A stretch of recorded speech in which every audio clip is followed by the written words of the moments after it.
Job లేక ఇబ్బంది పడుతున్నారా? అయితే మెడికల్ కోడింగ్ మీకు మంచి ఆప్షన్. వెంటనే కాల్ చేసి కోర్సులో జాయిన్ అవ్వండి. రమ్మగారు మర్యాద రమన్న కథ ఏదన్నా చెప్పుకుందాం ఈరోజు. తీర్పు కథలు. తీర్పులు మళ్ళీ పిచ్చి పిచ్చి తీర్పులు కాదు, బాగా తెలివైన తీర్పులు, తెలివితేటలతో కూడినవి.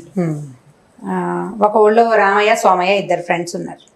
ప్రతి చోట వాళ్ళే ఎందుకుంటారన్నారు, వాళ్ళే పెడదాం. అయితే ఈ రామయ్య సోమయ్య ఇద్దరు కలిసి ఏదో బతుకు తెరువు కోసం పట్టణానికి వెళ్దాం అనుకుంటే సరే ఏం చేశారు, ఈ ఊళ్ళ నుంచి పట్టణాలు వెళ్ళాలంటే ఏదో సింపుల్ గా బస్ ఎక్కి వెళ్ళిపోయే వ్యవహారం కాదు కదా. నడిచి బళ్ళు, అందరికీ బళ్ళు ఉంటాయి ఏమిటి, బళ్ళు లేని వాళ్ళు ఏం చెయ్యాలి, ఏదో నడిచిపోయేవాళ్ళు. ఏదైనా దారిలో లిఫ్ట్ దొరికితే ఏట్ల బండో ఏదైనా పొలాల మీదకి వెళ్తుంది, బాట మీద వెళ్ళేది, ఆ బండికి ఎక్కడో దిగేవాళ్ళు. ఇంకా కొంచెం ముందుకి అట్లా పోయి వెళ్తుండేవాళ్ళు. అయితే వీళ్ళు ఏం చేశారట, బాగా నడిచి ఒకటి రెండు రోజులు ప్రయాణం చేసి ఓ పూటకోళ్ళమ్మ ఇంట్లో రాత్రికి పడుకున్నారు. పూటకోళ్ళమ్మ ఏం చేసిన పేదరాశి పెద్దమ్మ అందం పోని, మన వాళ్ళకి పేదరాశి పెద్దమ్మ అంటే బాగా ఇంట్రెస్టింగ్ గా ఉంటుంది. అవును, ఈ పేదరాశి పెద్దమ్మ సరే వాళ్ళిద్దరితోటి కష్టం సుఖం కనుక్కుంది. ఆ పూట అక్కడ సాయంకాలం నుంచి పడుకున్నారు, కబుర్లు చెప్పుకున్నారు. మర్నాడు పొద్దున వెళ్ళేటప్పుడు పేదరాశి పెద్దమ్మ పొద్దున్నే చేరుకు అంతా చద్దనం పెట్టి ఏం చేసిందట, రొట్టెలు కట్టించింది మధ్యదారిలో తినడానికి. వీళ్ళు ఏదో ఒక పావలా 10 పైసలు ఆవిడకి ఇచ్చుంటారు పాపం. సరే ఏం చేసింది, పెద్ద పెద్ద రొట్టెలు చేసి ఈ రామయ్య సోమయ్య ఇద్దరు ఉన్నారు కదా, సోమయ్య ఏంటంటే ఇతరులకి సహాయం చేసే గుణం కలిగిన వాడు, రామయ్యకి కొంచెం అది తక్కువ, కొద్దిగా స్వార్థపరుడుగా అనిపిస్తాడు. మాటలను బట్టి కదా మనకు తెలుస్తుంది. పేదరాజు పెద్దమ్మ చాలా తెలివైందని చెప్పుకుంటుంటాం మనం. అందుకని ఈవిడ ఏం చేసింది, రామయ్యకి 2 రొట్టెలు, సోమయ్యకి 3 రొట్టెలు ప్యాక్ చేసి ఇచ్చింది. ఎవరైనా కనిపిస్తే దానం చేస్తాడో లేకపోతే తనే తింటాడో ఇంకేదో చేస్తాడు, తెలివిగా ఇతరులకు సహాయం చేసే గుణం ఉంది కాబట్టి ఇచ్చింది. సరే వీళ్ళు బాగా నడిచి మొత్తానికి ఓ చెరువు దగ్గర ఎక్కడికో చేరారు. మధ్యాహ్నం ఓ చోట కూర్చున్నారు. రొట్టెలు తీసి చూసేసరికల్లా, చూసారా పేదరాజు పెద్దమ్మ, నాకు 2 పెట్టి మీకు 3 పెట్టిందంటే ఈ స్వామి అన్నాడు, దాందేముంది పంచుకుని తిందాంలే, ఏదో యథాలాపంగా పెట్టుంటుంది. ఒకటే దాంట్లో మూట కడితే ఒక మనిషే మోయాల్సి వస్తుందని 2 చిన్న మూటలు కట్టింది, ఇచ్చింది. రొట్టెలు అంటే ఒట్టి రొట్టెలే ఇవ్వరు కదా, ఓ అంత కూర, ఓ ఇంత పచ్చడి, ఓ చిన్న బెల్లం ముక్క కూడా ఇస్తారు. ఇన్ని 4 వస్తువులు అయినాయి కదా, అందుకని అట్లా గట్టి ఉంటుందని చెప్పాడు.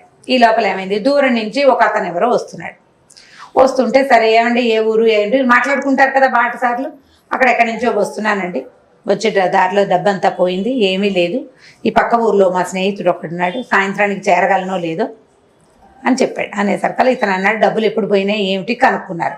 నిన్నే పోయినాయి డబ్బులు అంటే అతని దగ్గర ఏమీ డబ్బు లేదు, నిన్నంతా తినుండాడు పాపం. ఇలా అన్నారు. ఈ సోమయ్య గారే అన్నాడు, అయ్యో మీకు నిన్నటించే డబ్బులు లేకపోతే మీరు ఏం తిన్నారోనండి, మాతో కూర్చోండి కలిసి తిందాం, మా దగ్గర ఏవో ఉన్నవే 4 రొట్టెలు ఉన్నాయి అనుకోండి, 5 రొట్టెలు ఉన్నాయి, పంచుకుని తిందాం, మాతో పాటు తినండి అని అన్నారు. అయితే ఇతను ఏమన్నాడంటే, డబ్బులు పోయినాయంటే మరీ పోలేదండి, ఏదో కొద్దిగా ఉన్నాయండి, పెద్ద అమౌంట్ పోయింది, నిన్న తిన్నాను, నాకు పెద్ద ఆహారం అక్కర్లేదండి, కొద్దిపాటి డబ్బులు ఉన్నాయి, 2 దాచుకున్న డబ్బు ఉంది, పెద్ద అమౌంట్లు పోయినాయి, సామాన్లు పోయినాయి అన్నాడు. అనేసరికల్లా సరే పంచుకుని తిందామన్నారు. 3 పంచుకుని తిన్నారు. అతను ఏం చేశాడు, ఇప్పుడు వీరు తను వెళ్ళవలసిన ఊరు దగ్గరలోనే ఉందని వీళ్ళ వల్ల తెలుసుకున్నాడు. అంటే చీకటి పడకుండానే తన ఆ ఊరికి చేరిపోతాడు. అక్కడ ఒక స్నేహితుడు ఉన్నాడు, తనకు కావాల్సిన సహాయం పూర్తిగా దొరుకుతుంది, రాత్రికి భోజనం దొరికేస్తుంది, తన ఇంటికి వెళ్ళడానికి బండి గిండి కూడా దొరికేస్తాయి, ఫ్రెండ్ ఇంటికి వెళ్ళిపోతాయి. అతను ఏం చేశాడు, రొంటినున్న 5 కాసుల్ని వీళ్ళ చేతిలో పెట్టాడు.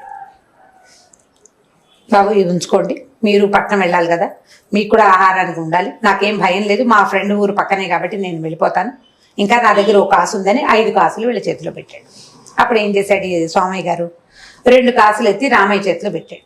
నీవి 2 రొట్టెలు, నావి 3 రొట్టెలు, నీ 2 రూపాయలు ఇవ్వగో, నా 3 రూపాయలు నేను తీసుకుంటాను అన్నాడు. రామయ్య అన్నాడు, అదేమిటి, సగం పంచుకుని తిన్నాం కదా, నీకు 2.5, మన ఇద్దరికి కలిపి ఆయన 5 రూపాయలు ఇస్తే నీకు 3 నాకు 2 ఎలా వస్తాయి, పేదరాజు పెద్దమ్మ చేసినట్టు చేయడానికి వీల్లేదు, 2.5 చేయమన్నాడు. అనేసరికల్లా ఈ సోమయ్య గారికి కూడా మంచివాడే కానీ అతను ఒళ్ళు మండింది. ఇదేం మాట, ఆయన ఉచితార్థం ఏదో ఇచ్చాడు, మనం రొట్టెలు అమ్ముకోవాలి, మనకు ఉపయోగపడుతుందని ఇచ్చాడు, నా దగ్గర రొట్టెలు ఎక్కువ ఉన్నాయి. మీ ఇద్దరు వాదించుకున్నారు, వాదన అయ్యింది. మీరు ఎప్పుడంతే మీ ఊళ్ళలో న్యాయాలు ఉండవు, మీకంతా ఇలాగే చేస్తారని వాళ్ళు ఏముంది, ఒక మాట తీయగా మాట కదా, అక్కర్లేని మాటలు చాలా వస్తాయి ఇలా పోట్లాడుకునేటప్పుడు. సరే ఏమైంది, పోట్లాడుకుంటూ ఓ సాయంకాలానికి ఊరు చేరారు. ఒక ఊరు చేరేసరికల్లా ఆ ఊళ్ళో ఒక వాకిట్లో కూర్చుని మళ్ళీ వాదన మొదలుపెట్టారు.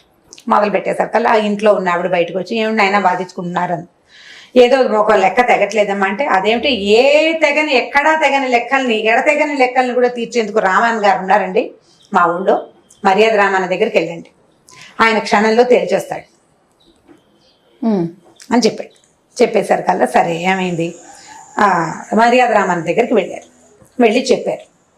ఇద్దరు ఏం జరిగింది అంతా వివరంగా చెప్పాక ఈయన ఏం చేశాడు, చాలా బాగుంది, చాలా మంచి మాట, ఈ లెక్కలో ఓ చిన్న మార్పు, రూపాయే నీకు రావాలి, ఒక నాణ్యమే నీకు వస్తుంది,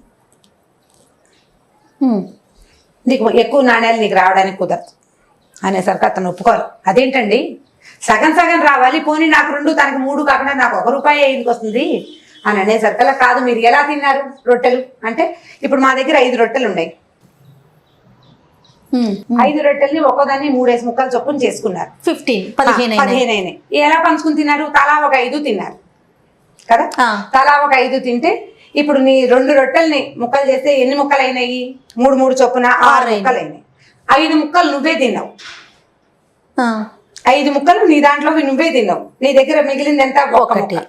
ఇప్పుడు రామయ్య గారిని సోమయ్య తిన్నవెన్ని, తన 5 ముక్కలు తిని తన దాంట్లో నుంచి 4 ముక్కలు అతనికి ఇచ్చాడు, నువ్వు ఇచ్చింది ఎన్ని ముక్కలు, 1. ఇప్పుడు నీకు ఎన్ని డబ్బులు రావాలి, అతను 5 రూపాయలు ఇచ్చాడు, 5 ముక్కలకి 4 రూపాయలు సోమయ్యకి వెళ్తే 1 రూపాయి నీకు వస్తుంది. మొదటి లెక్కతో ఒప్పుకుని ఉంటుంటే అతనికి 3 నీకు 2 సరిపోయేవి, కానీ నువ్వు ఒప్పుకోలేదు, నీ రొట్టెలు 2 నేను ఒప్పుకోలేదు, నువ్వు నీ ముక్కలు నువ్వు తినేసావు కాబట్టి అయిపోయింది తీరు. వచ్చిన ప్రజలందరూ ఆశీర్వాదాలు ఎంత సింపుల్ గా తీర్చారండి. వీళ్ళు ముక్కలు చేశాము అని కనుక చెప్పకపోయి ఉంటే ఇంకో రకంగా ఉండేది. రొట్టెని 3 ముక్కలు చేసుకున్నారు, ముగ్గురం ఉన్నాం కదా, ముక్కలు పంచుకుని తినేశారు. చాలా సింపుల్ గా ఒక లెక్క తేల్చేశారనమాట. వచ్చిన వాళ్ళు చుట్టుపక్కల ఉన్న 1, 2, 3 కూర్చుంటారు కదా ఊళ్ళల్లో, అందరూ విశేషంగా చెప్పుకున్నారు. అసలు రామన్న గారి తెలివి ఎలాంటి చిక్కు లెక్క అయినా సరే క్షణంలో తీర్చేస్తారు. వీళ్ళు 2 మధ్యాహ్నం నుంచి పోట్లాడుకుంటున్నారు, సాయంత్రం అయినా పోట్లాట తెగలేదు. ఆయనకి ఇందులో ఏదో ఒక తిరకాల్సి ఉంది, లెక్కలో తేడా ఉందని సోమయ్యకి తెలుస్తోంది, కానీ ఆ ధర్మ సూక్ష్మం అతనికి అర్థం కాలేదు.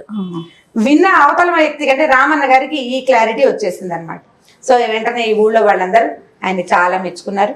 వీళ్ళు కూడా ఇంకా అక్కడి నుంచి డిస్పర్స్, అతను పద్ధతి తప్పే కొంత మటుకు అక్కడి నుంచి డిస్పర్స్ అయిపోయారు. వాళ్ళిద్దరు ఇంకా కలిసి వెళ్ళలేదు. లైక్ మైండెడ్ పీపుల్ తోటి ప్రయాణం చేయాలి. మనం ఎక్కడికైనా వెళ్ళేటప్పుడు ఫ్రెండ్స్ తోటి పిక్నిక్కి వెళ్తాం, ట్రిప్స్కి వెళ్తాం, ఎక్కడికైనా వెళ్తాం, మనలాంటి ఆలోచన ధోరణి ఉన్న వాళ్ళతోటి ప్రయాణాలు చేయాలని చెప్తారు. లేదంటే జర్నీ అంతా కూడా స్పాయిల్ అయిపోతుంది, ప్రయాణం అంతా పాడైపోతుంది, ఇబ్బందులు పాలవుతాం. మనం ఎవరికైనా సహాయం చేయాలని చూస్తే మనతో ఉన్నవాడు వద్దంటాడు. ఏదైనా చేయకూడని పనికి వాడు ఉత్సాహం చూపించవచ్చు, మనం ఉత్సాహం చూపించకపోవచ్చు, ప్రమాదాల పాలవుతాం. ఇప్పుడు మనం కొంత వెనక్కి తీసే మనస్తత్వం ఉందనుకో, మనతో ఉన్నవాడు కూడా వెనక్కి తీసేవాడైతే సులువుగా ఉంటుంది. అది ఆలోచించుకోవాలి. అందుకని ప్రయాణాలు చేసేటప్పుడు తప్పకుండా మనలాంటి మనస్తత్వం ఉన్న వాళ్ళతోటే వెళ్ళాలని రామన్న గారు ఆ ఊరి ప్రజలకి తెలియజేశారు. దీనివల్ల నీతి అది. చాలా బాగుంది రమ్మగారు. ఇంకొక స్టోరీతో మళ్ళీ కలుద్దాం. తప్పకుండా చేయండి. నమస్తే. ఇక ఈ వీడియో కనుక మీకు నచ్చినట్లయితే లైక్ చేయండి, షేర్ చేయండి. మరిన్ని వీడియోస్ కోసం మా ఛానల్ని సబ్స్క్రైబ్ చేసుకోండి.